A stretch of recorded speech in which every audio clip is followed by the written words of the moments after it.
Predator Killer of Killers is now on Hulu. And here's the thing about this. I think I might have mentioned in a recent rant I did about the movie Prey, on how much I liked the film. I thought that was a good direction to take the whole Predator franchise, because ever since Disney brought 20th Century Fox, the Alien/Predator franchise kind of ended up in their lap, and it seemed like they were doing really nothing with it. With Alien Romulus last year, which was a step in a positive direction, and now I'm told Alien Earth is coming. It's going to be some series. The direction they took this film was not one I would have taken, but I have to admit, its execution is pretty good. Because they've decided to kind of take a page from Prey here, because if you're not familiar with Prey, it basically takes the whole Predator mythos and they just drop him in pre-colonial America, and or maybe post-colonial, but in other words, I think it's like the 1800s or something like that.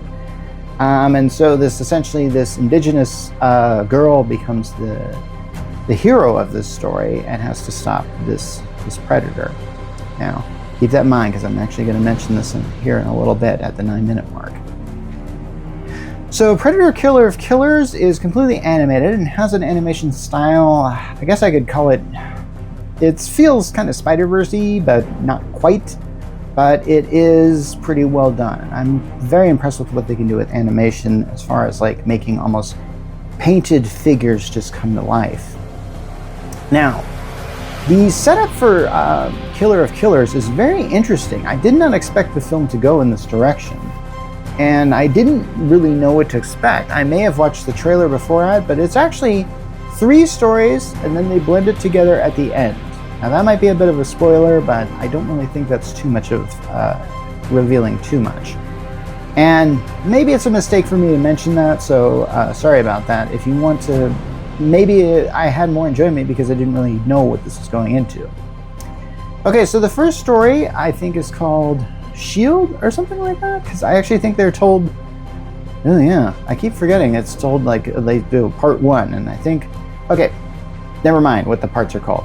The first part deals with a Viking warrior, and this Viking warrior is apparently trying to get, and it's a female Viking warrior, and I'm kind of went like, they had female Viking warriors? And again, I just didn't really know, since I don't really know a lot of the history, and since they're making up a lot of history, and this isn't a sort of thing where they're actually trying to show how the Predators affected history that we know it, I get the feeling like that's kind of where they're going with this.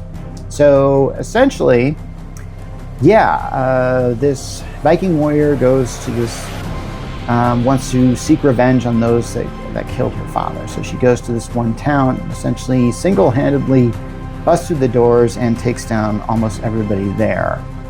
And then the Predator just shows up. And here's the thing about, in each of these 3 stories, the Predator just kind of shows up, and the characters never really have time to process the fact that there is a Predator here. The stories are told in I think they're like half an hour each or something like that, so they don't really want to give time for that. Most of the times in these stories is devoted to action. That most of the time where you see the character doing some sort of action, they dump in the Predator, and then they really have no time to process this, because the Predator is usually out to hunt them and kill them. Because I don't really know how the Predators work, and I'm going to get into this a little bit later, but I think the way the Predator works is they're a civilization that goes from planet to planet, and they live for the hunt. They basically just they're big hunters. It's like us going to the woods to hunt a bear or a deer or something like that. To them, this is just stuff that they do, I don't know, because they're bored. I don't know. The motivations of the Predator aren't really ever given, and I don't really want to see that, actually. So there's this big action scene, and then the action is done really well. There's a lot of one-take shots, and I kind of went like, okay, this is really, really freaking awesome. And it's done in the Viking sort of thing, so she grabs a shield and stuff like that. And how she beats the Predator was amazing. And that happened so quickly, I kind of went like, okay.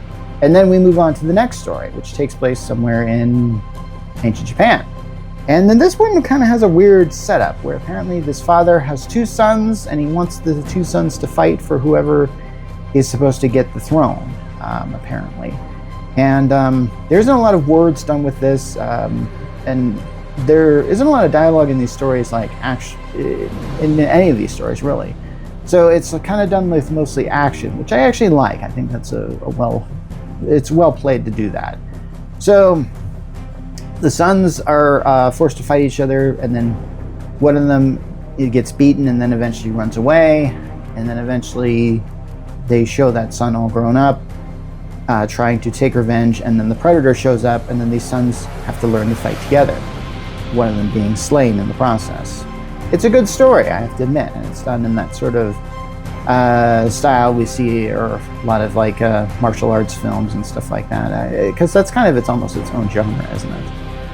So we get to the third story, which I think might be the weakest of them, but I have to admit, it's one that it was really interesting. It basically tells the story of a young, I think Spanish, for a Hispanic person that is, at first they see him with his father trying to fix an engine.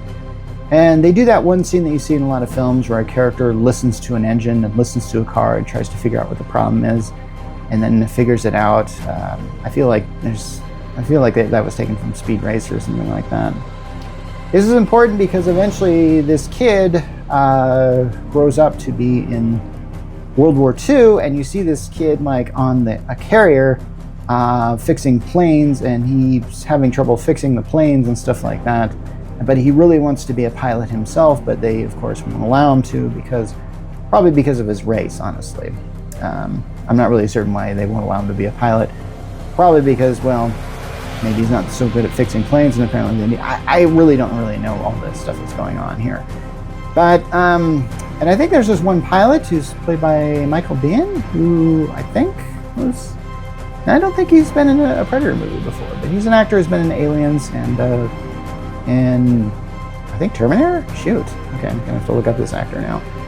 Anyway, so during this time, there's a lot of planes in the sky, and it looks like an episode of Masters of the Air, and then a Predator ship shows up. Yeah, so the Predator is actually in a ship pecking off the planes and stuff like that. So at this point in time, the main character has to figure out, how am I supposed to stop this thing? And he manages to use some trickery and stuff like that, because in any Predator film, you're obviously out-technologized, and eventually you have to outsmart the Predator in order to beat it. And in that case, he kind of does it. Now, here's the issue. These three characters, the Viking, the guy from ancient Japan, and this plane tech, all come together because apparently they get kidnapped somehow, and their kidnapping isn't really shown. But apparently they were abducted by the Predators, and they were probably put on ice or something like that, or in cryogenic sleep, and then they're told to fight each other. And on the Predators' homeworld, the Predators kind of have this almost Roman Colosseum-like arena for this. And they sort of work together, and they manage to get into a Predator ship, and they're all about to head home. All but one, because I'm usually at the 9-minute mark when I give spoilers, but I'll go a little early this time. The Viking gal actually dies, and so the Japanese guy and the airplane fix-it guy are there, and the airplane fix-it guy can apparently just listen to the spaceship, and he just sort of instinctively knows how to fly, which I have to admit, okay, that feels a little but they do it that way. So at the end of the movie, all the Predators see that the ship is going away, and they go, let's go on a hunt, and all these ships go after him, and I was kind of going like, oh my gosh, is there going to be a huge spaceship battle? And the film ends, and I'm going like, oh man, I want to see more. And maybe that was the deliberate purpose here. Now I'm going to get into this little spoiler. At the end of the film, they show that the Viking princess is being put in some sort of suspended animation or something like that, and they pass someone in another suspended animation character, and you can see it's the main character from Prey. So I'm wondering if this is how the Predators operate. If one of theirs goes down on another planet, they could easily bring Arnold Schwarzenegger's character into this franchise again if they ever wanted to, and maybe that is the plan. If so, go for it. If you want to animate this and get the girl from Prey and Arnold Schwarzenegger in there, go for it. Yeah.